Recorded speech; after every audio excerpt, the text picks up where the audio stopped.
안녕하세요. 지구과학 선생님 김민정입니다. 오늘도 불가피한 상황으로 이렇게 영상으로 수업을 진행하게 되었습니다. 처음에 올렸던 영상 수업에서 쌤 목 상태가 좋지 않아서 말을 크게 하지 못해 목소리가 잘 안 들리고 글씨가 잘 안 보인다는 이야기를 전해서 들었어요. 쌤이 오늘은 목소리도 크게 하려고 노력하고 글씨도 크게 써보려고 노력을 할 테니까 집중해서 수업에 참여해 주길 바래요. 그럼 수업 시작하도록 할게요. 저번 시간에는 판의 경계 중에서 발산형 경계, 보존형 경계에 대해서 공부했어요. 쌤이 판의 경계에는 총 3가지 종류가 있다고 했던 거 기억나죠?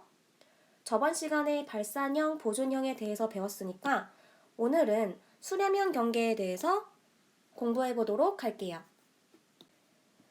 수렴형 경계는 크게 해양판과 대륙판이 수렴하는 경우, 해양판과 해양판이 수렴하는 경우, 그리고 마지막으로 대륙판과 대륙판이 충돌하는 경우로 나눠서 생각을 해볼 수가 있어요.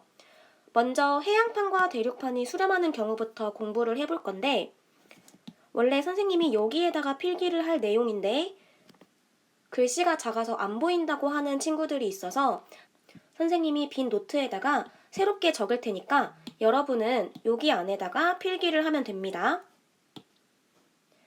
그러면 먼저 수렴형 경계 중에서도 대륙판과 해양판의 경우를 그려보도록 할게요.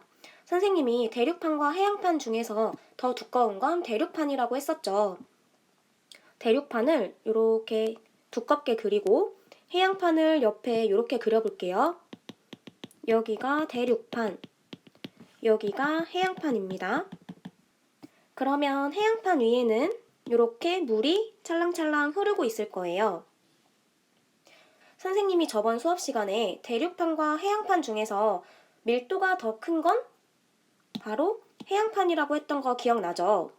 그러면 대륙판과 해양판이 서로 부딪혔을 때 아래로 가라앉는 건 밀도가 더 큰 해양판이 되겠죠. 그래서 대륙판과 해양판이 서로 만나면 해양판이 아래로 이렇게 가라앉게 될 거예요. 이해가 됐겠죠? 이때 아래로 내려간 여기 부분은 결국에는 섭입되는 거고 결국 소멸된다고 이야기합니다. 그리고 해양판이 아래로 내려가다 보니까 멘틀 대류도 이런 방향으로 이루어지게 되겠죠. 결국 멘틀 대류의 하강이라고 생각할 수 있겠죠. 이 그림에서 자세히 보면 해양판이 대륙판 아래로 내려가면서 여기 이렇게 깊은 골짜기가 생겼죠. 해저 지형 중에서 깊은 골짜기를 뭐라고 했었죠? 잘했어요. 선생님이 해구라고 한다고 했어요. 대륙판과 해양판이 서로 부딪힐 때에는 밀도가 큰 해양판이 아래로 내려가면서 해구가 만들어지는구나. 그리고 멘틀 대류가 하강하게 되는구나.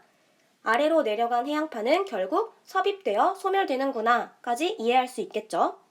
그러면 대륙판과 해양판이 서로 부딪혔으니까 지층이 서로 부딪힌 거죠. 그러면 우리 저번 시간에 배웠던 횡압력, 장력 중에서 횡압력이라는 힘이 작용한다는 걸 알 수 있겠죠. 그리고 횡압력이 작용을 하게 되면 습곡이 만들어지거나 역단층이 생길 수 있다고 이야기했었어요. 그리고 해양판이 대륙판 아래로 내려가면서 여기 부분에서 지진이 발생하게 될 거예요. 땅과 땅이 만나서 부딪히다 보니까 당연히 영향을 받게 될 거고 지진이 발생하겠죠.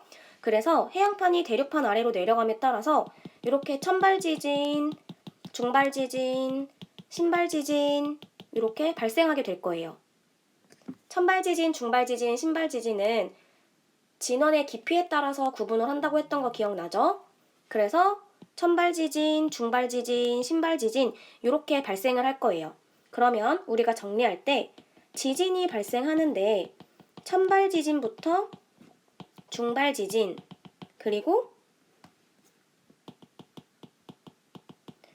신발지진까지도 발생할 수 있다는 것을 알 수 있습니다. 그리고 이렇게 지진이 발생하면서 여기 부분에서 마그마가 뻥 터져가지고 위에 이렇게 화산이 생길 수 있어요. 결국 화산 활동도 일어날 수 있구나 라고 생각을 할 수 있습니다. 그런데 자세히 보면은 이 화산은 바다 한가운데 있는 거죠. 지금 선생님이 아까 이렇게 물 찰랑찰랑이라고 얘기했었는데 이 물 한가운데, 바다 한가운데에 섬이 있는 거죠. 요거를 우리는 화산이라고 이야기할 건데 이 화산이 지금 해구 옆에 있는 거잖아요. 그쵸? 여기 해구 옆에 화산이 존재하고 있어요. 이렇게 해구 옆에 화산이 하나만 있는 게 아니라 쭉 줄지어서 여러 개가 나열이 된다. 그러면 요거를 우리는 호상열도라고 이야기합니다. 다시 정리를 해보자면 수렴형 경계 중에서 대륙판과 해양판이 서로 수렴하는 경우에는 밀도가 큰 해양판이 대륙판 아래로 이렇게 가라앉게 될 거고 그에 따라서 멘틀 대류도 하강하게 됩니다. 해양판이 대륙판 아래로 하강함에 따라서 이렇게 깊은 골짜기인 해구가 형성이 되게 되고 아래로 가라앉은 해양판은 결국 섭입되어 소멸되게 됩니다. 대륙판과 해양판이 서로 부딪히다 보니까 장력이 아닌 횡압력이 존재하게 될 거고 횡압력이 존재함에 따라서 습곡과 역단층이 발생하게 될 거예요. 지진의 경우에는 이렇게 천발지진, 중발지진, 신발지진 이렇게 전부 다 일어날 수 있겠고 이렇게 지진이 일어남에 따라서 밑에서 이렇게 마그마가 분출하여 뻥 하고 터져서 화산이 발생할 수 있습니다.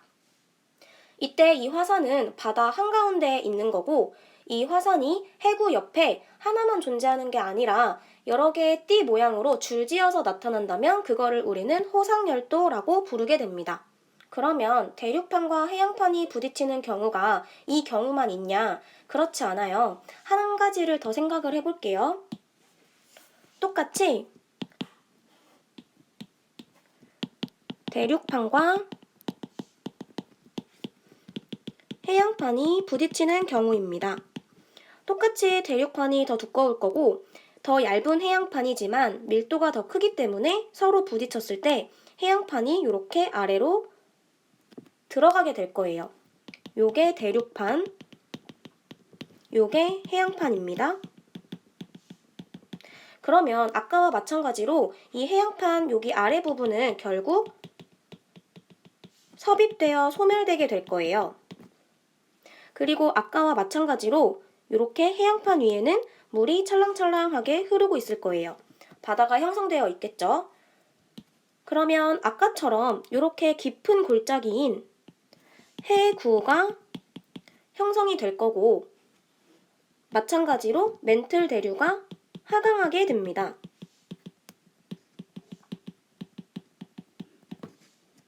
또한 아까와 마찬가지로 횡압력이 작용하게 될 거고 횡압력이 작용하니까 습곡 그리고 역단층이 발생하게 됩니다. 지진의 경우에도 아까와 똑같이 천발지진, 중발지진, 신발지진 이렇게 모두 다 일어나겠죠. 천발, 중발, 신발지진이 모두 일어나게 됩니다. 화산 활동도 마찬가지로 일어나게 될 거예요. 이렇게 지진이 발생하면서 여기 아래에서 마그마가 올라오면서 뻥 하고 터질 거예요. 근데 아까와 차이점이 있어요. 아까 그림은 바다 한가운데에 화산이 생겼는데 지금은 바다 한가운데가 아니라 바다가 없어요. 대륙판 위에 그냥 화산이 뻥 하고 터진 거예요. 요거를 우리는 화산호라고 부르고 이게 산맥을 이룬 경우에는 우리는 요거를 습곡 산맥이 형성되었다라고 표현을 합니다. 아까 경우에는 바다 한가운데에 화산이 있었죠. 그 경우에는 호상열도가 형성이 된다라고 이야기했었는데 지금 요번에 그린 그림에서는 바다 한가운데에 화산이 터진 게 아니라 바다 옆에 대륙판 위에 화산이 터진 경우예요. 요거를 우리는 호상열도라고 하지 않고 화산호라고 이야기한다고요. 그리고 이게 거대한 산맥을 이뤘을 경우에는 습곡 산맥이라고 이야기합니다. 여기까지 이해가 됐겠죠?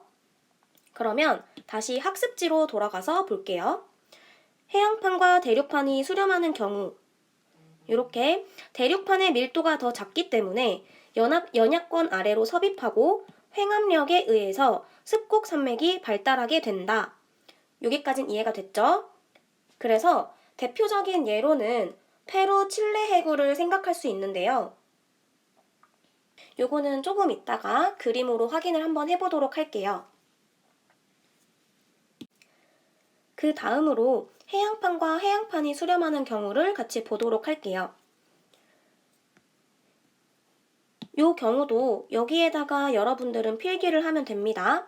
선생님은 크게 그리기 위해서 다른 노트에 한번 그려보도록 할게요. 이번에는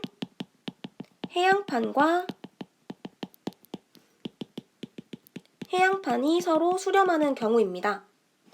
그러면 똑같이 해양판과 해양판이니까 이렇게 해양판 얇게 그리고 또 다른 해양판을 얇게 그릴게요.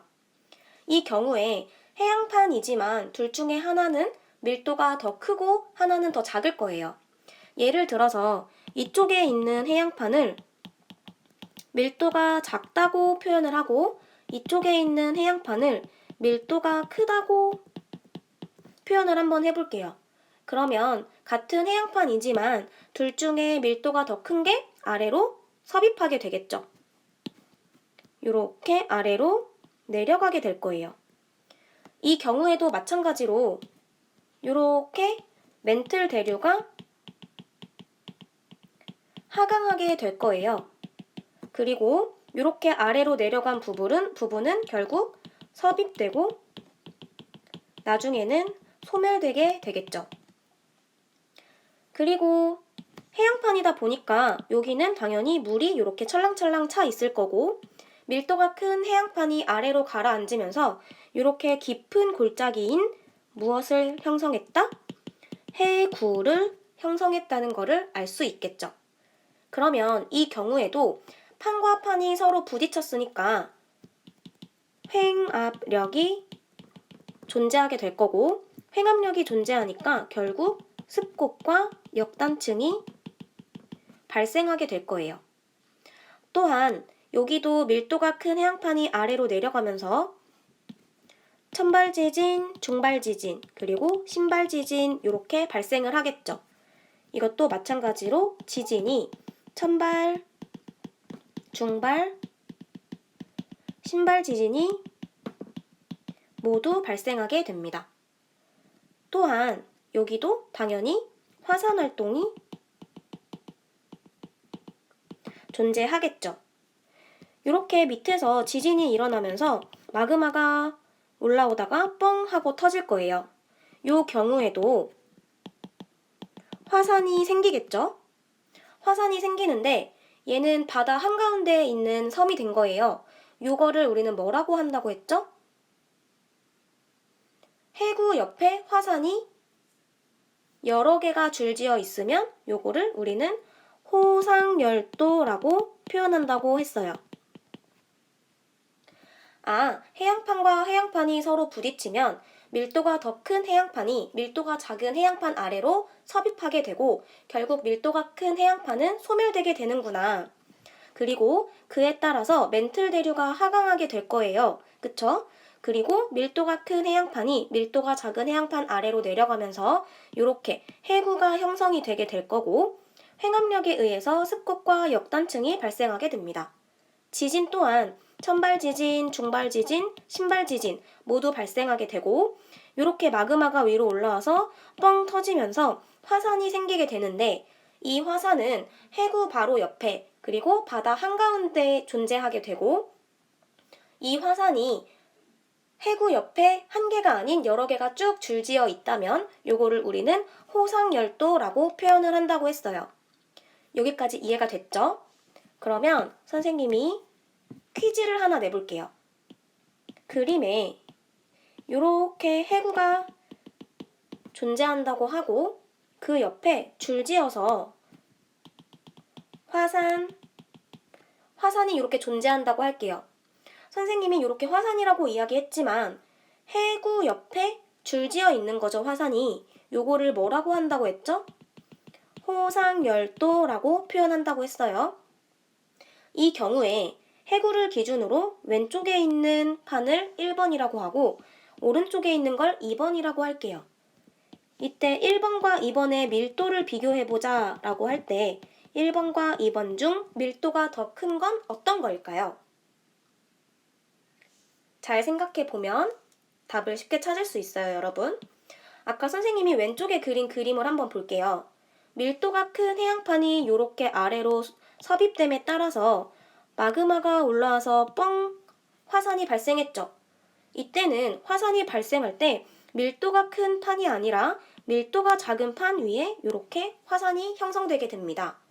그러니까 이 오른쪽에 지금 그린 이 그림에서 봤을 때 해구를 중심으로 해서 이렇게 화산이 생겼죠. 호상열도가 생겼죠. 요거는 밀도가 작은 판 위에 생기는 거기 때문에 밀도를 비교했을 때 1번과 2번 중에 밀도가 더 큰 것은 바로 2번이라고 할 수 있습니다. 그러니까 2번 판이 1번 판 아래로 이렇게 섭입하면서 밑에서 마그마가 올라오면서 화산이 이렇게 뻥뻥뻥 터진 거예요. 여기까지 이해가 됐죠? 그러면 다시 학습지로 돌아가서 함께 읽어보도록 할게요. 해양판과 해양판이 수렴하는 경우 밀도가 큰 해양판이 밀도가 작은 해양판 아래로 섭입하게 되고 결국 해구와 호상열도가 발달하게 된다. 방금 해구와 호상열도가 발생하는 걸 같이 봤죠? 여기 대표적인 예가 마리아나 해구라고 적혀 있는데 이것도 이따가 한 번의 그림으로 보도록 할게요. 이제 세 번째예요. 수렴형 경계 중에서도 세 번째, 대륙판과 대륙판이 충돌하는 경우를 한번 볼게요. 이것도 여러분은 여기 밑에다가 그림을 그리면 됩니다. 선생님은 크게 그리기 위해서 빈 노트로 돌아가서 그림을 그려보도록 할게요. 이번에는 대륙판과 대륙판이 충돌하는 경우입니다. 대륙판과 대륙판이니까 선생님이 이렇게 두껍게 그려볼게요. 대륙판과 대륙판이에요.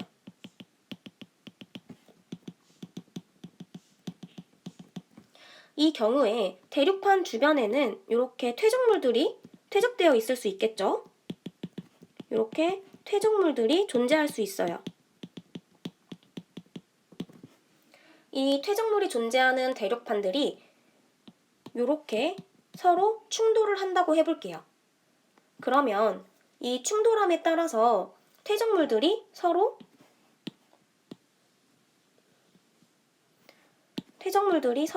이렇게 이어질 수 있겠죠? 대륙판과 대륙판이 서로 가까워짐에 따라서 그 대륙판에 붙어있던 퇴적물들이 나중에는 이렇게 이어질 수 있을 거예요. 그쵸? 이렇게 계속 시간이 지나면서 대륙판과 대륙판이 아예 붙었다고 해볼게요. 대륙판이 서로 붙었어요. 이 경우에는 이렇게 가운데 이어져 있던 퇴적물이 양쪽 대륙판이 밀림에 따라서 이 퇴적물들이 위로 이렇게 올라갈 수 있겠죠. 그거를 선생님이 이렇게 그릴게요.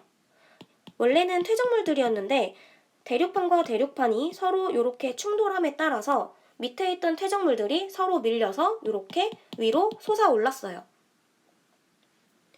결국 산을 이룰 수 있다라고 해서 습곡 산맥이 형성될 수 있다라고 이야기하고 지진이 발생할 수 있는지도 한번 알아보도록 할게요.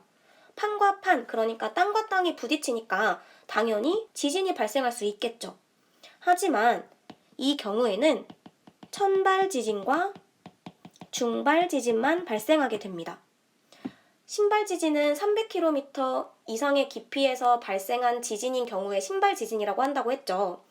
대륙판과 대륙판은 매우 두껍기 때문에 지진이 발생한다고 해도 엄청 깊은 곳에서 발생하는 신발 지진은 발생하지 않아요. 그냥 이 대륙판과 대륙판이 부딪힐 때 그 근처에서만 지진이 발생한다고 생각을 하면 돼요. 그래서 천발 지진과 중발 지진만 발생하게 됩니다. 화산 활동도 한번 볼게요. 화산 활동은 거의 일어나지 않습니다.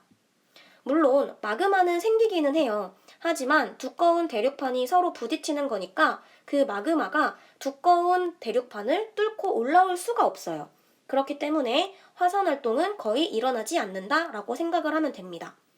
다시 정리를 해보면 대륙판과 대륙판이 서로 충돌하는 경우에는 처음에 대륙판과 대륙판 각각에 붙어있던 퇴적물들이 있었을 텐데 걔네들이 서로 가까워지면서 이렇게 하나로 이어지게 될 거예요.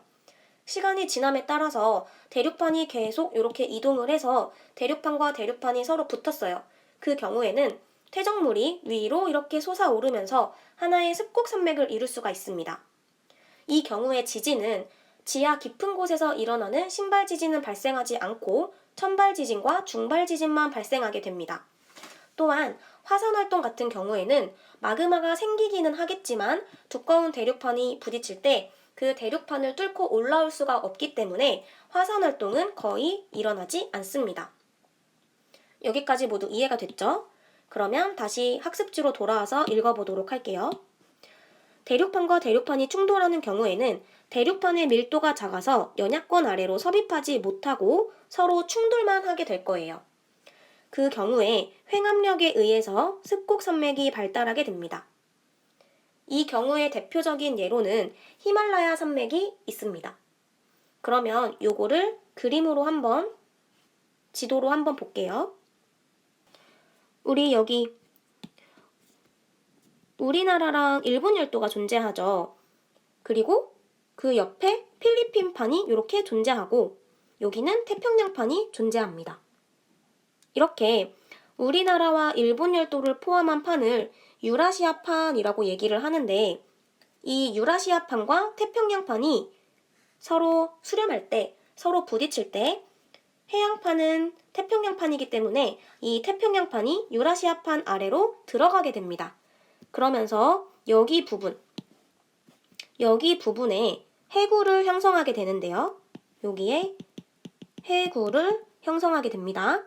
이 경우에는 유라시아판과 태평양판, 그러니까 이 유라시아판 대륙판과 태평양판인 해양판이 서로 부딪히면서 여기에 해구가 형성이 되는 거예요. 해구가 형성될 때 유라시아판과 태평양판인 대륙판과 해양판이 섭입할 때 선생님이 호상열도가 생길 수 있다고 했었죠. 그 호상열도가 바로 여기에 존재하는 일본이라고 생각하면 됩니다. 그리고 남아메리카판인 대륙판과 나즈카판인 해양판도 한번 보도록 할게요. 여기 그림에는 나와 있지 않지만 대륙판과 해양판이 서로 부딪히다 보니까 밀도가 큰 해양판이 대륙판 아래로 내려가게 되겠죠. 그래서 이렇게 따라서 해구가 형성이 되게 됩니다. 그리고 여기 남아메리카판 위에 이렇게 습곡산맥이 형성되게 됩니다. 이 습곡산맥의 이름은 우리 다 알고 있는 안데스 산맥입니다. 기억할 수 있겠죠? 그리고 다시 왼쪽으로 돌아와서 여기 부분, 필리핀판과 태평양판이 서로 만나는 부분, 여기는 해양판과 태평양판인 해양판이 서로 만나는 부분이에요. 여기도 마찬가지로 해구가 형성이 되는데 이 경우에는 해양판과 해양판의 만남이겠죠.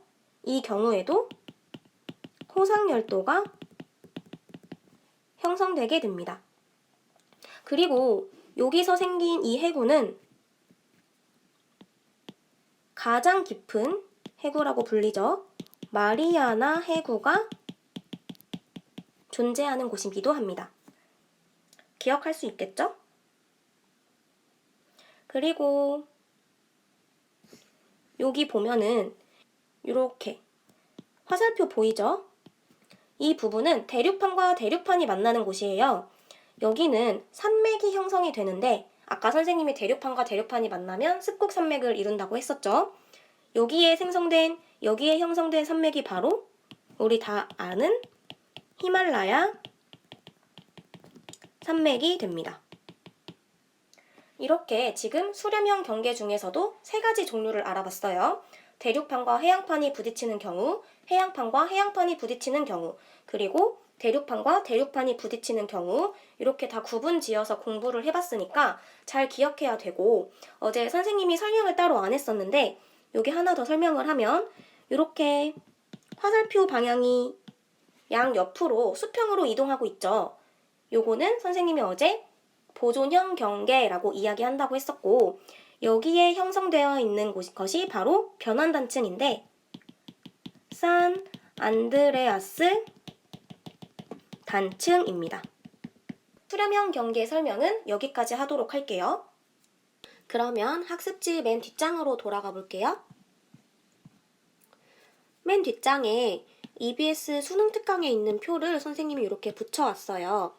여기에 보면은 발산형 경계, 수렴형 경계, 보존형 경계로 나뉘고, 발산형 경계도 해양판과 해양판이 멀어지는 거, 대륙판과 대륙판이 멀어지는 거, 이때 각각 발달하는 지형이 뭔지 알아야 되고, 지진과 화산 활동이 일어나고 있는 것도 알아야 합니다. 그리고 새로운 지각이 생성된다는 것도 기억을 해야 합니다. 보존형 경계부터 볼게요. 해양판과 해양판이 서로 부딪히는 것과 대륙판과 대륙판이 서로 부딪히는 것을 봤을 때 둘 다 변환단층이라는 지형이 형성이 되고, 여기서는 지진 활동이 일어나지만 화산 활동은 일어나지 않는다고 이야기했습니다. 그리고 수렴형 경계를 보면은 수렴형 경계는 해양판과 대륙판이 부딪히는 거, 그리고 해양판과 해양판이 부딪히는 거, 대륙판과 대륙판이 부딪히는 거, 이렇게 세 가지로 나눌 수 있는데 각각의 발달하는 지형도 선생님 설명했으니까 다 이해할 거라고 생각하고, 각각에서도 모두 지진과 화산 활동이 일어나지만 대륙판과 대륙판이 충돌하는 경우에는 지진만 발생한다 라고 했던 거 기억해야 합니다. 선생님이 그린 그림을 잘 이해했다면 이 표에 써있는 내용을 전부 다 쉽게 이해할 수 있을 거라고 생각합니다. 요 밑에 있는 그림은 여러분들이 받은 학습지에는 없는데 교과서 17페이지에 있는 그림이에요. 방금 설명했던 걸 다시 한번 그려보도록 할게요. 요렇게 인도 오스트레일리아 판과 유라시아 판이 서로 부딪히는 거예요. 인도 오스트레일리아 판은 여기 부분은 대륙판이죠. 그래서 여기 대륙판 부분과 여기 유라시아판이 있는 대륙판, 이 대륙판과 대륙판이 서로 부딪히다 보니까 여기는 산맥이 형성이 된다고 했었어요. 그 산맥을 히말라야 산맥이라고 이야기한다고 했었고, 그 옆쪽에 보면은 이렇게 우리나라와 이렇게 일본 열도가 있을 거예요. 그래서 여기 부분에도 해구가 형성이 되고 대륙판과 해양판이 서로 부딪히면서 호상열도인 일본 열도가 생겼음을 알 수 있습니다. 그리고 오른쪽에 보면은 이렇게 서로 수평으로 어긋나고 있죠. 여기를 산 안드레아스 단층 이야기한다고 했고, 여기 아이슬란드가 존재한다고 이야기했었습니다. 그리고 여기 아래로 내려와서 나즈카판과 남아메리카판이 서로 부딪힐 건데, 이때에도 마찬가지로 여기 부분에 페루, 칠레 해구가 존재하고 남아메리카판 위에 산맥이 존재하는데, 이 산맥을 우리는 안데스 산맥이라고 이야기한다고 했었어요. 교과서에 있는 그림까지 보고 발산하는 지형이 어딘지, 수렴하는 지형이 어딘지, 그리고 보존형 경계는 어디인지 모두 알 수 있겠죠? 그러면 교과서를 함께 같이 보도록 할게요. 교과서 14쪽에 우리 다른 부분은 다 같이 봤는데 여기 부분은 같이 읽어보지 않았어요. 여기에 있는 내용은 우리 배웠던 내용 설명하는 거예요. 다시 한번 보면 이렇게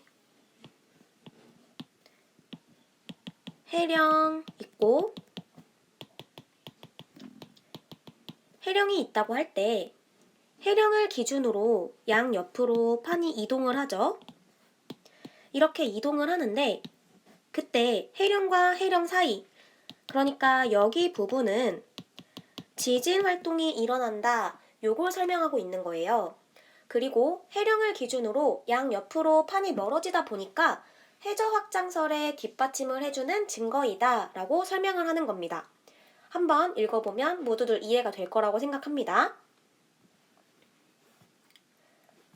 다음 장으로 넘어가서 16쪽을 한번 볼게요. 교과서 16쪽에 요 1-9 그림을 한번 같이 보도록 할게요. 여기 1-9 그림을 한번 보면 여기가 A고 여기가 A-라고 되어 있어요. 그러면 우리 배웠으니까 알 거예요. 이쪽 A- 밑에 쪽, 이쪽 부분은 우리 태평양판이라고 해서 해양판이었고 이렇게 일본과 우리나라를 포함하는 판은 유라시아판이라고 해서 대륙판이라고 한다고 했었어요. 그러면 우리 대륙판과 해양판을 기준으로 이렇게 대충 나눠본다고 했을 때 해양판과 대륙판 중에서 밀도가 더 큰 건 해양판이다 보니까 이 해양판이 대륙판 아래로 이렇게 들어가게 될 거예요. 그러면 그거를 그림으로 잠깐 나타내 보면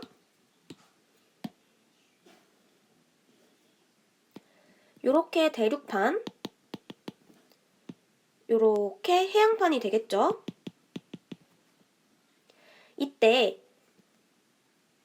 해양판이 아래로 이렇게 내려가게 될 텐데 이렇게 내려가는 여기 부분을 우리는 섭입대라고 표현을 할 거예요.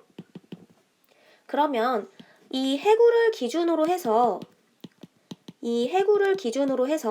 섭입대 부근에서는 해양판에서 대륙판 쪽으로 이렇게 갈수록 지진의 발생 깊이, 그러니까 진원의 깊이가 점점점 깊어지는 거를 볼 수가 있죠.